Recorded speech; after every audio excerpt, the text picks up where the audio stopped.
एक गांव में रंगैया मंगम्मा पति पत्नी रहते थे।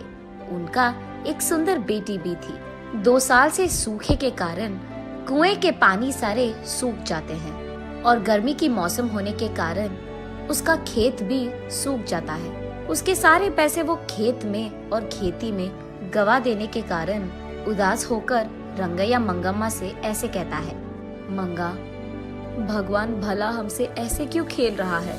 गर्मी का मौसम आ गया, कुएं के अंदर पानी भी खत्म हो गया और खेत का हालत ऐसे है। सारे पैसे मक्के में डाल दिया मैंने। ऐसे वो निराश होता है। इतने में उसकी बेटी लक्ष्मी आकर पापा ऐसे कहते हुए हंसते हुए प्यारी सी नन्ही सी उसकी बेटी अपने पापा से गले लगाती है। अपनी प्यारी बेटी को देखते ही रंगैया के चेहरे पे मुस्कान आ जाती है। वो उसके सारे दुख भूल जाता है। रंगैया को अपनी बेटी से बढ़कर इस दुनिया में और कुछ नहीं है, लेकिन वो हर वक्त सोचते रहता है कि उसकी बेटी को वो भला ऊंची पढ़ाई कैसे करवाएगा। तब बेटी अपने पापा से, क्या हुआ पापा, आप ऐसे क्यों हो, ऐसे पूछती है। कुछ नहीं बेटा, हमारे खेत में उग रहे मक्के हमारे हाथ नहीं आएंगे, इसी का डर है। कुएं का पानी भी तो सूख गया। ऐसे कहते हुए वो खेत की ओर दुख से देखता है।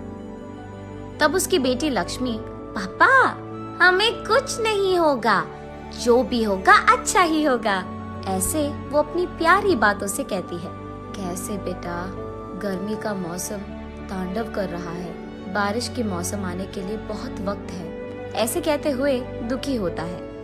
एक बार अगर आप कुएं में झांक लोगे तो आपको पता चलेगा ना कि पानी है कि नहीं, ऐसे कहते हुए वो अपनी पापा का हाथ पकड़कर उन्हें उस तरफ ले जाती है।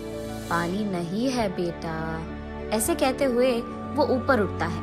आप कुएं में तो झांको पापा, ऐसे कहती है लक्ष्मी। कहाँ बेटा, ऐसे कहते हुए वो कुएं में झांकता है। कुआं पूरा सूखा रहता है। ये लो पापा, ऐसे कहते हुए वो उसके ग्लास में मौजूद पानी को कुएं में डालती है।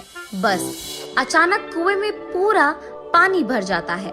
ये देख रंगैया की खुशी की कोई सीमा नहीं होती है। वो उसकी बेटी को उठाकर, तुम मेरी बेटी नहीं हो, इस घर की महालक्ष्मी हो, ऐसे उसकी तारीफ करता है। ऐसे वो उसके खेत में पानी डालकर अपनी खेत को बचाता है। लेकिन उसी समय गांव के कोई भी कुएं में पानी नहीं रहता है, और क्योंकि ये बात इधर उधर फैल चुकी है, गांव वाले सारे उसी कुएं के पास आकर पानी लेते थे। ये देख उस गांव का घमंडी जमींदार वहां आकर, क्यों रंगैया, क्या हो रहा है यहाँ? मेरे कुएं से पानी निकालकर तुम सारे गांव वाले ऐसे कैसे उसका इस्तेमाल कर रहे हो? ये मेरा खेत है और ये कुआं भी मेरा है। मैंने ये सोचकर दिया कि तुम गरीब हो, काम कर लोगे, लेकिन तुम यहाँ समाज सेवा कर रहे हो। ऐसे ही देखता रह जाऊंगा तो ये खेत भी तुम्हारा कह दोगे तुम, ऐसे गुस्से में उससे बात करता है। तब रंगैया, साहब मैं ऐसे थोड़ी करूंगा, हमारे पूर्वजों से यही हम काम कर रहे हैं। अब अगर आप ऐसे बात करोगे तो हमारा क्या हो जाएगा साहब? ऐसे कहते हुए वो उसके पैरों पे गिर जाता है। लेकिन घमंडी जमींदार कुछ भी करके उस जमीन को और कुएं को हासिल करने के लिए ऐसे कहता है, ये खेत मेरा है, जो करना है कर लो, निकलो।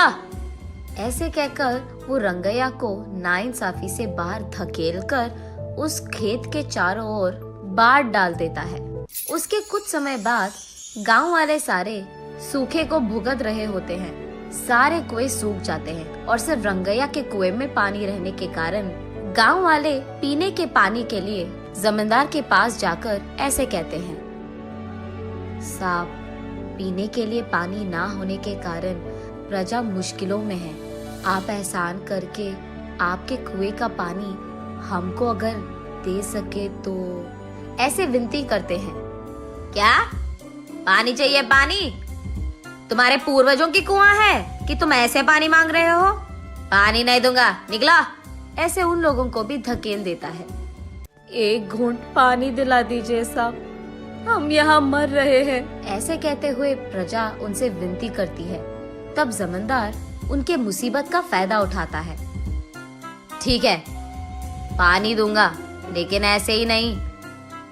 मटके का दाम 10 रुपए करके दो, तब दूंगा पानी। मंजूर है तो लो, वरना निकल जाओ।